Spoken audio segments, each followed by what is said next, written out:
Group B presentation by Jennifer Smith, Lakeisha Corley, and Adrienne Hill. Bob Guthrie, a retired physician, is a devoted downhill skier in the state of Utah. He usually skis in the steep slopes of Utah Rocky Mountains. Dr. Guthrie is also an amateur inventor, and he's always on the lookout for something new to work on. According to the National Ski Areas Association, the NSAA, during the past 10 years, about 41.4 people have died skiing or snowboarding per year on average.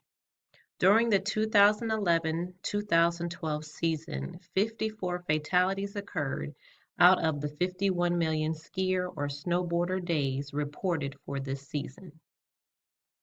Even though there are rules and regulations in place for skiers, the younger people do not always follow them. According to the 2011-2012 statistics of helmet use while skiing, the use represented the lowest percentage among all age groups.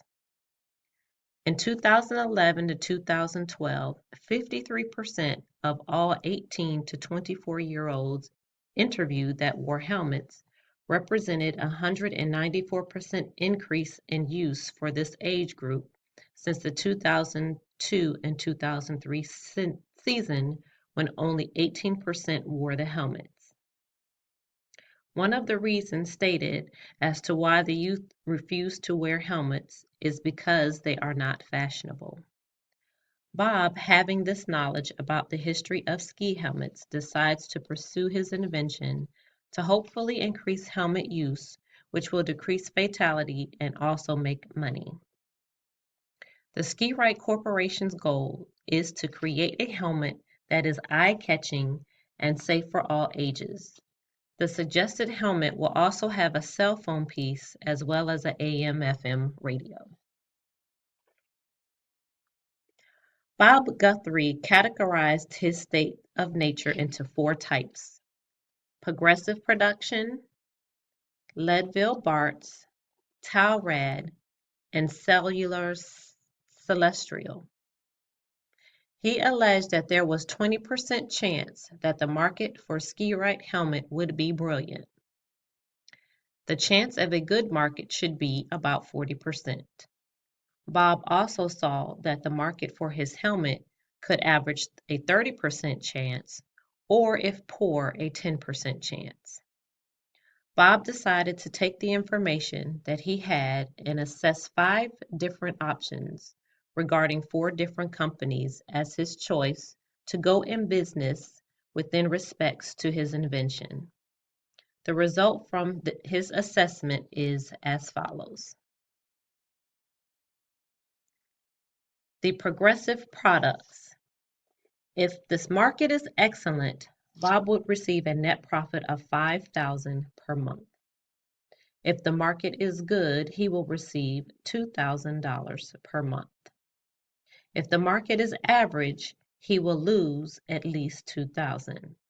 And lastly, if the market is poor, he will have lost $5,000 per month.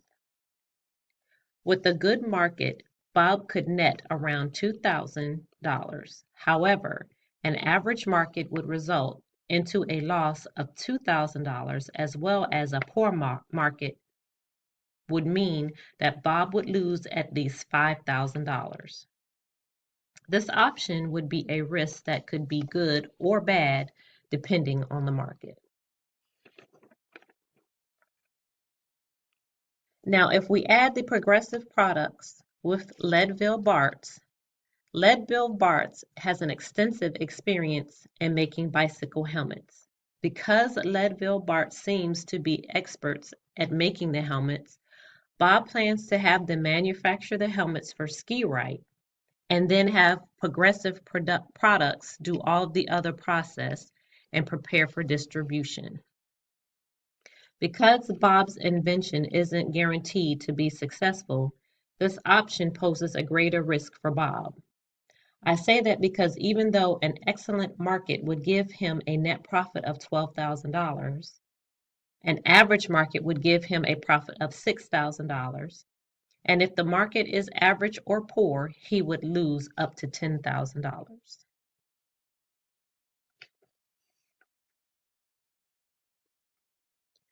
If we take a look at Progressive Products and add Talrad, Talrad is a radio company in Tallahassee, Florida, who has extensive experience in making military radios.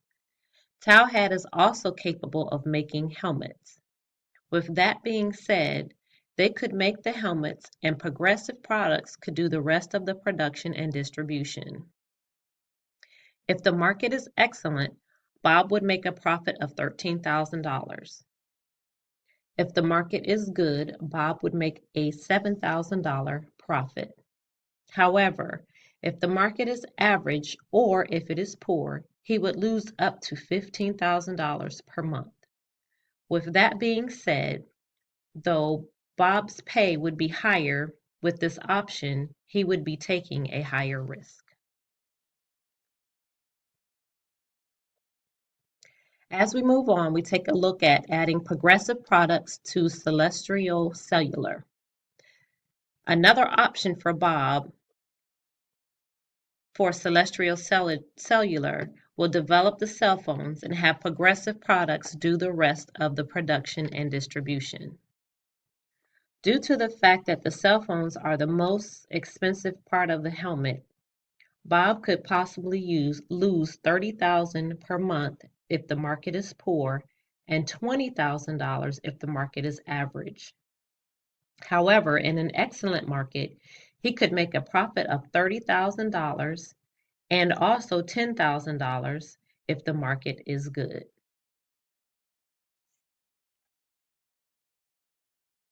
If we take all three companies, Leadville Bart's, Talrad, and Celestial Cellular, and add them together, this would be Bob's final option. Dr. Guthrie would forget all about the Progressive Products entirely and have Leadville Bart's make the helmets, have Celestial Cellular add the cell phone feature, and have Talrad make the AM/FM stereo radios. If Bob was to choose this option, he would have to hire some of his friends to assemble the helmets, which means that he would have to pay them for their labor. This option would make $55,000 per month in an excellent market and $20,000 per month in a good market.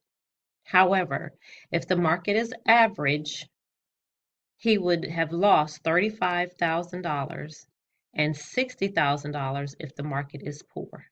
Again, this is a huge risk. So with all the information gathered, I believe that the second option, which is Progressive Products and Leadville Bart's, would give Bob the highest return. This option would produce an expected value of perfect information of $10,800.10. Now, if we take a look at the expected monetary value is the expected payout for value of each of Bob's options. This is computed by multiplying each payoff by its equivalent probability, then adding each one. According to the graph above, Progressive Products with Leadville Bart's will produce the highest monetary value with $2,600. Being that Bob stated he sought to get his bank account larger, we would use the MaxiMax Centron as our basis for this request because it will give us the best alternative with the highest monetary value. As we take a look at the expected value of perfect information, the expected value of perfect information is the difference between the payoff under the perfect information and the payoff under the risk.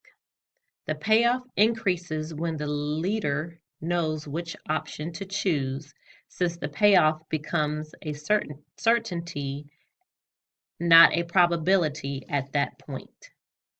And as you look at the average and poor areas, they are all in the negative.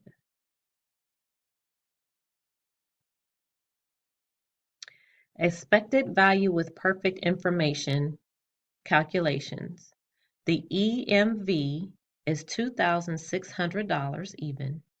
The EVWPI is $13,400.10, and the EVP is $10,800.10. The EVWPI is computed by adding the value of the best outcome or consequence in each state of nature multiplied by its probability. After doing the calculations, we learn that the expected value with perfect information is $13,400.10, and the expected value of perfection information is $10,800.10. I recommend the partnership be with Progressive Products and Leadville-Bartz because it will produce the highest monetary value out of all the options. Leadville-Bartz would make the helmets and then pass them to Progressive Products, where they would complete the rest of the production process and distribute the helmets. In conclusion, we believe that Dr. Bob Guthrie made the right decision in asking for professional help before jumping into business as an amateur. Since one of Bob's goals is making this helmet is to provide safety for its users, it's imperative that he chooses his suppliers wisely. We believe that Lead-Bart's capability of providing excellent service coupled with Progressive Products' competencies would enhance Skywrite Corporation's chances of being a successful business.